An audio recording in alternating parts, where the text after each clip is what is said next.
প্রিয় দর্শক, আসসালামু আলাইকুম। কেমন আছেন সবাই? দর্শক, অমর প্রেম কাহিনী রচনা করে গেছেন রজকিনী, চণ্ডীদাস, শিলি পরাত, শাহজাহান, মমতাজ, লাইলি মজনু। এই যে রজকিনী এবং চণ্ডীদাসের কথাটা আমরা শুনি, এবং এই রজকিনী এবং চণ্ডীদাসের ভালোবাসার এই যে অমর কাহিনীটা কিন্তু সমস্ত পৃথিবীর ভিতরে বিভিন্ন ভাষায় কিন্তু এটা রচিত হয়েছে। কারণ এই পৃথিবীতে সমস্ত প্রেমিকরাই প্রেমিকার পিছনে ছোটে। ঠিক তেমনি ভাবে চণ্ডীদাস কিন্তু রজকিনীর জন্য 12 বছর বর্ষি পেয়েছিল। প্রিয় দর্শক, আমি এখন যে জায়গাটিতে দাঁড়িয়ে আছি এটি হচ্ছে চণ্ডীদাসের সেই ভিটা। অনেক বছর আগের কাহিনী, কেউ বলে 250 কিংবা 500 কিংবা 700 বছর আগের কাহিনী। এখানে অবশ্য সেই স্মৃতিটুকু নেই, কিন্তু তার স্মৃতি বিজড়িত এই জায়গাটুকু এখনো আছে। প্রিয় দর্শক, আমি যেখানে দাঁড়িয়ে আছি এর পাশে কিন্তু সেই পুকুরটা আছে। এখানে কিন্তু 12 বছর চণ্ডীদাস রজকিনীর জন্য বর্ষি পেয়েছিল। আমাদের সাথে আমাদের একটা দাদা আছে, তার কাছ থেকে বিস্তারিত কাহিনী শুনে নেব। কেমন আছেন আপনি?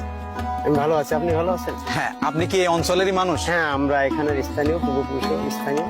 তাহলে তো আপনারা বেশ রোমান্টিক মন মানসিকতা। হ্যাঁ হ্যাঁ, অবশ্যই অবশ্যই। এই যে এখানে যে ভিটাটা দাঁড়িয়ে আছে, এটা কি এটা সেই চণ্ডীদাসের ঘাট, এতে কোনো সন্দেহ নাই। চণ্ডীদাসের এই যে ঘাট, এটাই? হ্যাঁ, এটা সেই চণ্ডীদাসের আর বাসা হচ্ছে এটা? অরিজিনাল সেই ভিটাটা এখনো পড়ে আছে, এই যে তাই না? ওনার নামে এখনো আছে। আচ্ছা, ওনাদের ভিতরে যে ভালোবাসার ভিতরে একটু ঝামেলা ছিল, যে ধর্মের একটা ব্যাপার ছিল কিংবা একটা জাতের ব্যাপার ছিল, গোত্র ব্যাপার, এটা একটু আমাদের বলেন। ও আচ্ছা, ঠিক আছে।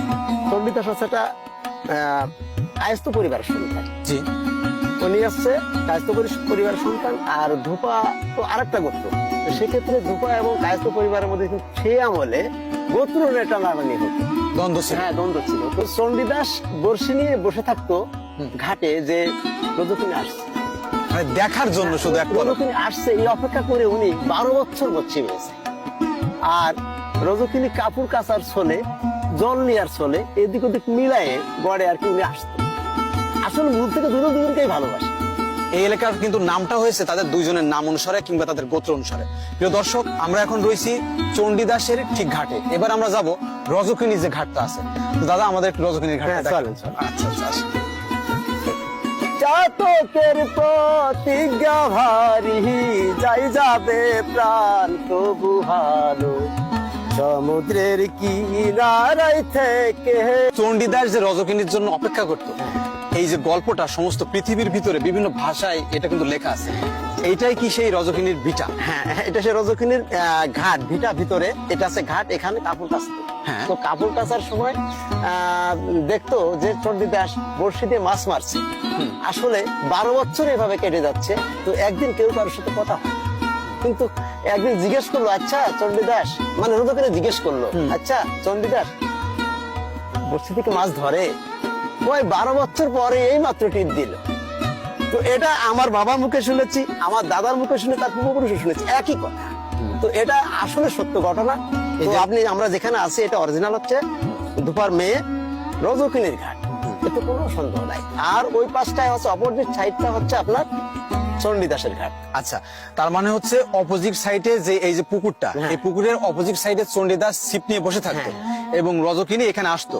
রজকিনীর সাথে একটা রিলেশনশিপে জড়ানোর জন্য চণ্ডীদাস রজকিনীর জন্য অপেক্ষা করতো। হ্যাঁ, অপেক্ষা করে বসে থাকতো যে কখন আসামি দেখ, কখন আসবে। কিন্তু সে ছিপ নিয়ে বসে থাকতো মাছ ধরার উদ্দেশ্যে না। না না, মূলত রজকিনীকে দেখার উদ্দেশ্য। এটাই বুঝাইছে। ফুল এক যুগের ভিতরে তাদের সাথে এরকম কোনো যোগাযোগ হয়নি, কোনো কথাই হয় না, কথাই হতো না। না না না, কিন্তু সে অপলকে চেয়ে থাকতো রজকিনীর দিকে।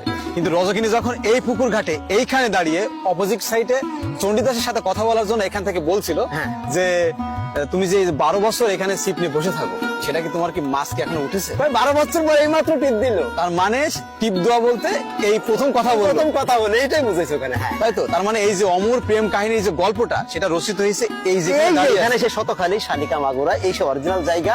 এবং সরকার থেকে এখানে আপনার সাইনবোর্ড দেওয়া হয়েছে, চণ্ডীদাস সড়ক এবং রজকিনী সড়ক দেওয়া আছে ওখানে, সাইনবোর্ড দেখেন। এটা অরিজিনাল কাহিনী এবং সরকার থেকে এটা অনুদান আসছে এবং সরকার সম্পূর্ণ নিয়ন্ত্রণ করে ঘাট তৈরি। ওনাদের সমাধিটা কি এখানে আছে? ওনাদের সমাধি নেই। ওনারা তো এখান থেকে যখন অমর প্রেম কাহিনী তো শুনতে চাচ্ছেন, যখন ওনাদের প্রেম গোত্রর কারণে, জাতি গোত্রর কারণে মেনে নেয় না, তখন ওনারা ভারতে বাঁকুড়ায় চলে যায়। ওখান থেকে ওরা বিলীন হয়ে যায়, আর তাদের কোনো খোঁজ খবর পাওয়া যায় না, আর আসেও নাই সেভাবে। এই যে ধূপাখালী পাড়া, আর এই ধূপার মেয়ে ছিল বলে ধূপাখালী পাড়া বলা হয়েছে। এই পাড়ার নামটা কিন্তু ওখান থেকে হয়েছে, শতকালী গ্রাম, ধূপাখালী পাড়া। আমরা এখানে আসছি ধূপাখালী পাড়া, এই ধূপা নাই বলে তা খালি হয়ে গেছে, তাই ধূপাখালী পাড়া। কথা বুঝতে পারছেন? সেক্ষেত্রে আপনি এটা যেখানে আসছে, এটা অরিজিনাল জায়গা। মাগুরা জেলার অরিজিনাল জায়গা এটা, আপনারা সঠিকভাবে আসছেন।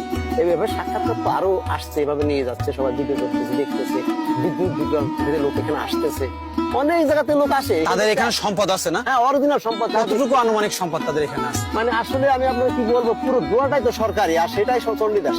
চণ্ডীদাসের ছিল হ্যাঁ, এটা সরকার নির্দেশ করে। চণ্ডীদাস এবং রজকিনী যে ফ্যামিলির দিক থেকে হাই সোসাইটি ছিল কারা? মানে হ্যাঁ। অবস্থা ভালো ছিল কি চণ্ডীদাস? হ্যাঁ, চণ্ডীদাস। আর ধোপারায় অবস্থা অবস্থা একটু ছোট তো, এই জন্য ওটা মেনে নেয় না। আমার প্রশ্ন হইলো, আমি 12 বছর এখানে কষ্ট করে সিট পাবো কেন? এখানে ছোট্ট একটা পুকুর রয়েছে, আমি এই পাশে সাঁতরা এই পাশে চলে যাবো। আসলে ওটা আগেকার প্রেমটা ওরকম ছিল, এখন তো ধরেন অন টাইম প্রেম, হ্যালো করে শেষ, খালি করো শেষ।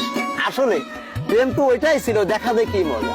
আর সেই প্রেম তো সৎ প্রেম, সত্য যুগের প্রেম। এই প্রেম তো সে প্রেম রয়, সতীত্ব রক্ষা করেছিল। হ্যাঁ, তো সেই প্রেম তো দেখাটাই মজা ছিল। প্রিয় দর্শক, বর্তমান যুগেও কিন্তু প্রেম এবং ভালোবাসার কাহিনীটা এরকম যে প্রেমিকার বাসা থেকে যদি একটু বিয়ের প্রলোভন দেখায় বা বিয়ে হবে এরকম বলে, তখন প্রেমিক কিন্তু একটু মুড়ামুড়ি করে।